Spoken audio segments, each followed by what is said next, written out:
What's going on, guys? It's your boy Motivating Dan. Today we're going to be talking about the Floor Scorcher.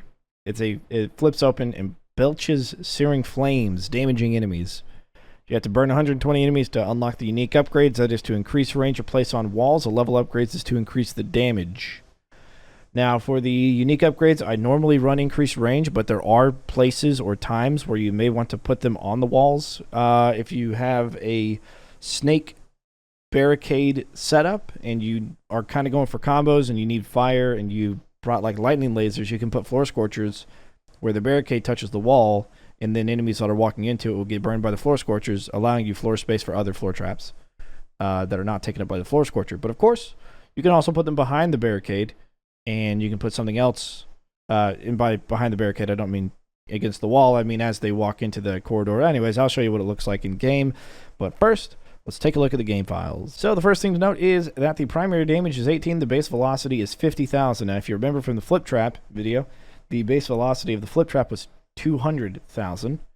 Again, not exactly sure what that means. You would think that the Floor Scorcher would be a fourth less efficient as far as flippage, but it's actually less than that. It's so minuscule, the flippage, even though it's good to have an enemy that gets knocked down because then they have to get up again, and that animation takes time, but it's just not even worth testing. I mean, it's really like they either fall down on the same tile as the Floor Scorcher or like the tile behind it, and that's like maximum. So it's not really that great for flipping, but yeah, it does have a flip effect to it, I guess.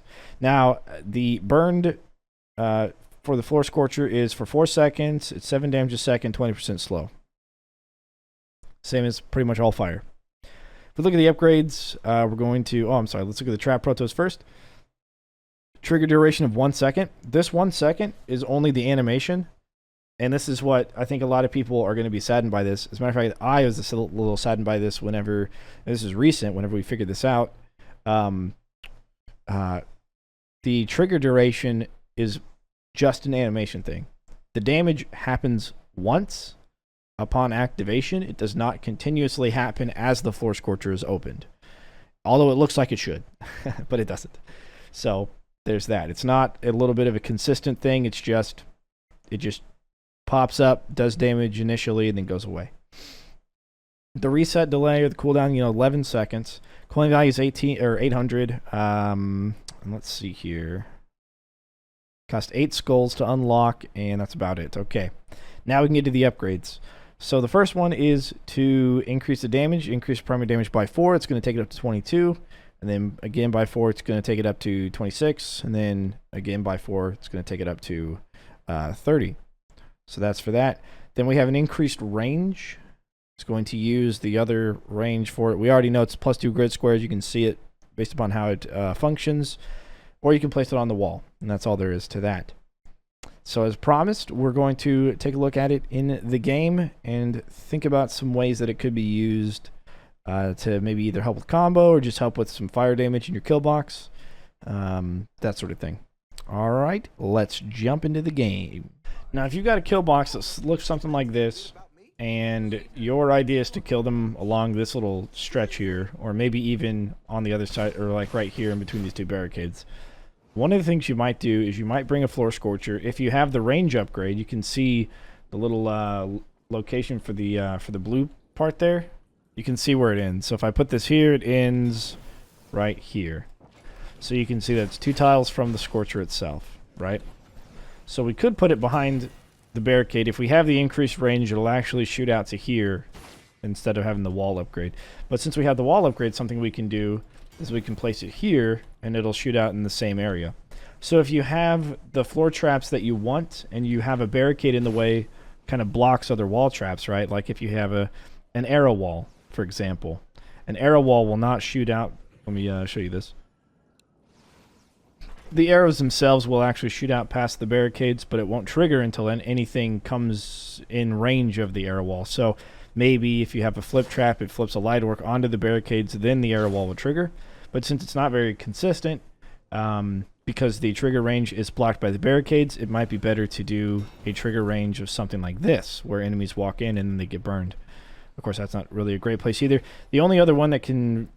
you can do the saw blade launcher. You can also do the butterflies like so. The butterflies will affect something next to it, so there are other wall traps you can use in place of using a floor scorcher. But if you need fire, let's say you're running lightning lasers and you're running ice dart, and you're running like flip tar, and you want to do, or maybe even briar trap, and you want to get some burn in the kill box without needing to compromise any of your floor spots, a wall floor scorcher is actually a pretty good way to do that. So I would always have it burning in to the kill box as they're walking in, not necessarily like this, but like this. I would much rather do that. And like I said, there is a little bit of a flip, so as enemies walk up here, some of the smaller ones might get knocked down a little bit. Yeah. So that's essentially what I would do to run it on the wall. Otherwise, I'd have it on the floor if I brought it at all, because like I said, even though the animation looks like it's burning for a duration, that's just the animation. It's not actually doing that. So it's a little bit sad, but I mean, it is what it is, I guess. But anyways, guys, that's going to be all for the floor scorcher. If you use it, let me know how you use it, because I don't use it that much. Let me know if there's kill box setups that you have that you use it with. If it's part of your loadout, your everyday loadout, let me know about it in the comments. If you're looking for any information, check the comments about it. If you have any information to give that I haven't covered, go ahead and post it in the comments so that other people can find it. And that being said, thanks for watching. As always, don't forget to leave a like, comment, subscribe. I do stream on Twitch, so go to Twitch, follow me there if you want to watch some Orcs Must Die content live. It's going to be twitch.tv/MotobaneDan. And I, of course, upload videos here, so don't forget to subscribe and hit the notification bell. I do post videos whenever I go live on Twitch. I post videos on YouTube, so if you hit the notification bell, you'll be notified when I'm live on Twitch, if you don't follow on Twitch as well. All right, and that being said, I'll catch you on the flip side. Deuces.